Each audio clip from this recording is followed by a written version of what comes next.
अब present continuous tense जो है वो हम स्टार्ट कर रहे हैं। टेंस क्या होता है कि वर्ब जो है उसको देखना होता है कि वो किस वक्त में अपना रोल परफॉर्म कर रहा है, अपना रोल प्ले कर रहा है।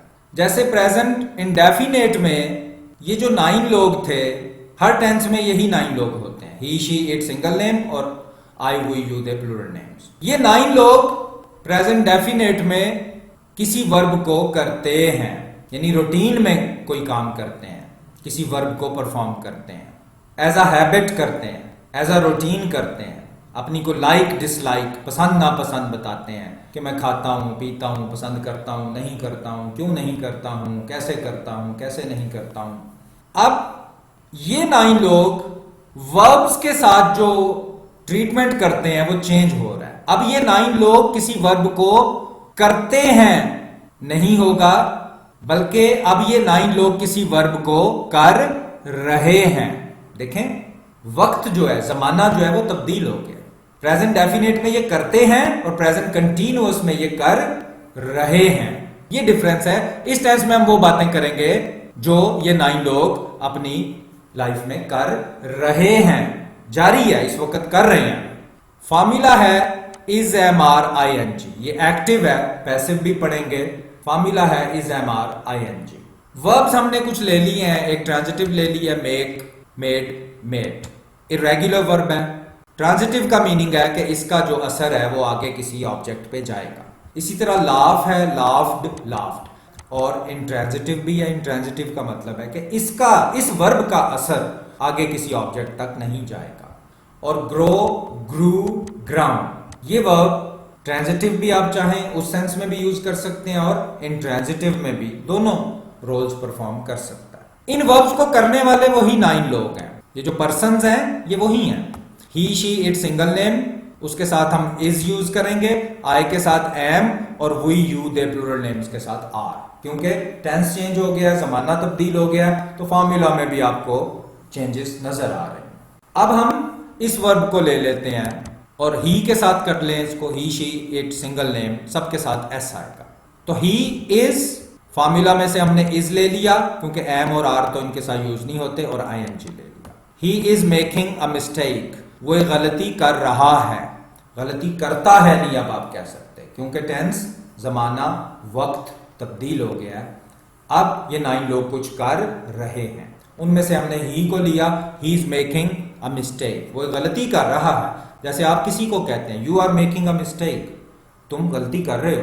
नेगेटिव, यही जो इज एम आर हैं इनके साथ नॉट आ जाएगा। प्रेजेंट डेफिनेट में डज नॉट या डू नॉट से होता है, इसमें सिर्फ इज एम आर के बाद नॉट ले लेते हैं। He is not making a mistake, वो गलती नहीं कर रहा है।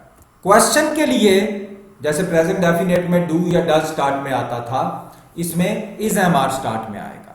तो यहां पे चूंकि इज है तो स्टार्ट में आएगा। Is he making a mistake, क्या वो गलती कर रहा है, क्या वो गलती कर रहा है। इसको आप नेगेटिव भी बना सकते हैं। ये जो क्वेश्चन है इसको हम नेगेटिव भी बना सकते हैं। Is he not making a mistake, क्या वो गलती नहीं कर रहा है। और isn't he making a mistake, क्या वो गलती नहीं कर रहा है।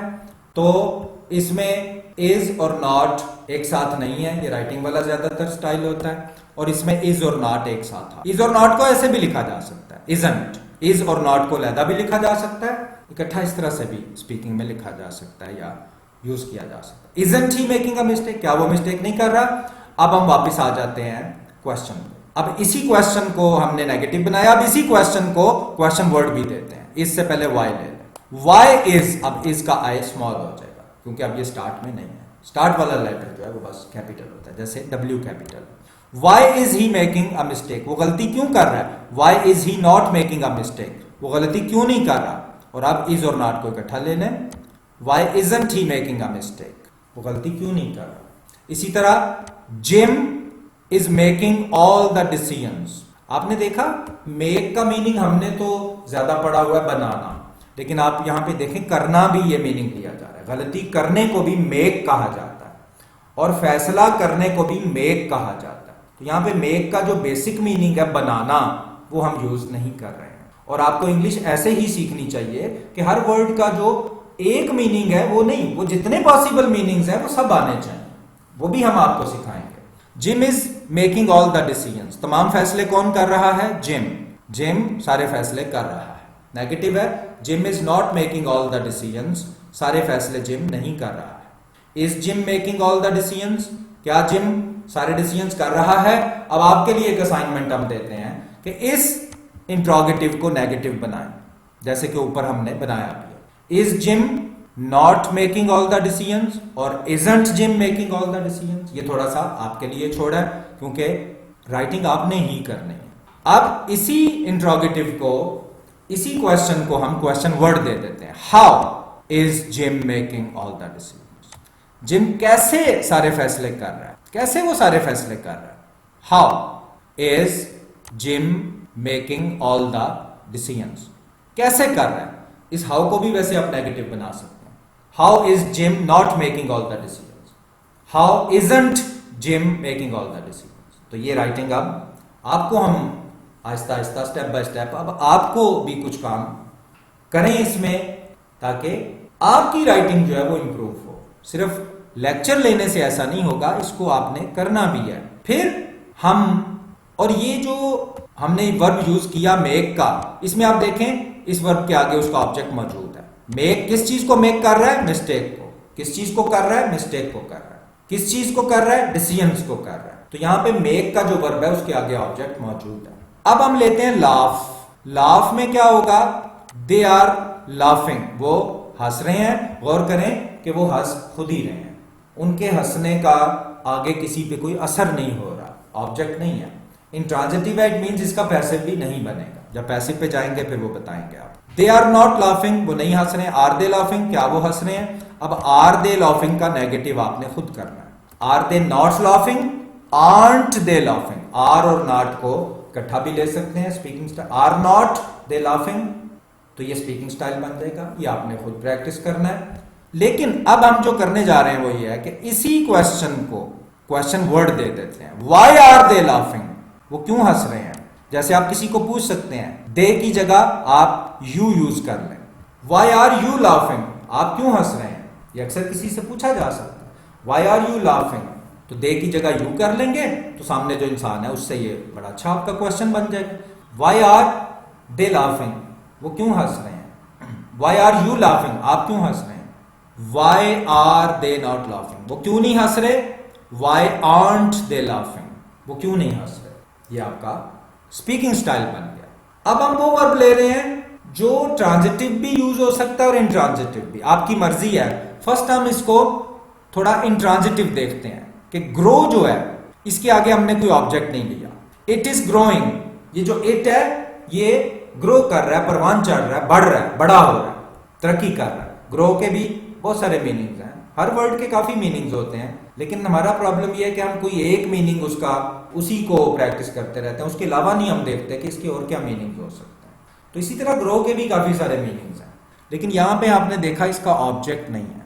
इट इज ग्रोइंग, ये खुद बढ़ रहा है, किसी को बढ़ा नहीं रहा। It is growing, it is not growing, ये नहीं बढ़ रहा है, ये नहीं तरक्की कर रहा, ये नहीं परवान चढ़ रहा है। इज इट ग्रोइंग, क्या ये बढ़ रहा है, तरक्की कर रहा है?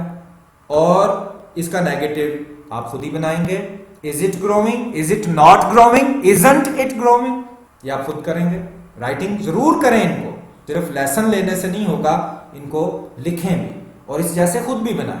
जैसे वाई आर दे लाफिंग को मैंने खुद अपना एक यूज बनाया, उसमें से वाई आर यू लाफिंग, दे की जगह यू यूज किया। इस तरह आप भी एक्सपेरिमेंट्स करें। इज इट ग्रोइंग, क्या ये बढ़ रहा है, इसका नेगेटिव आप खुद बनाएं।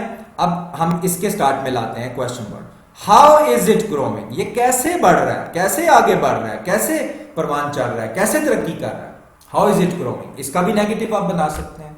How is it not growing, how isn't it growing. Writing भी और स्पीकिंग स्टाइल में भी इसको लिखें।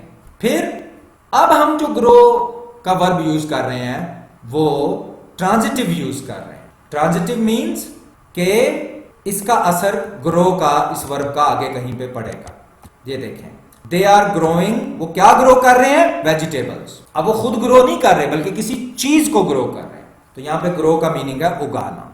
दे आर ग्रोइंग वेजिटेबल्स, वो वेजिटेबल्स उगा रहे हैं इन द बैकयार्ड, घरों के पीछे जो जगह जहां पे आपको प्लांट्स वगैरह ग्रो करते हैं, बैकयार्ड, घर की पिछली साइड पे कोई एक सहन जैसे हो सकता है, बगीचा हो सकता है, बैकयार्ड। तो दे आर ग्रोइंग वेजिटेबल्स। आप देखें ग्रो का ऑब्जेक्ट निशाना कौन बना, वेजिटेबल्स। तो ये क्या, कौन सा यूज किया हमने इसका, ट्रांजिटिव। जबकि ऊपर आपने देखा इट इज ग्रोइंग, ये खुद बढ़ रहा है, किसी को बढ़ा नहीं रहा। तो ये कौन सा यूज है इस वर्ब का, इंट्रांजिटिव, और ये है ट्रांजिटिव।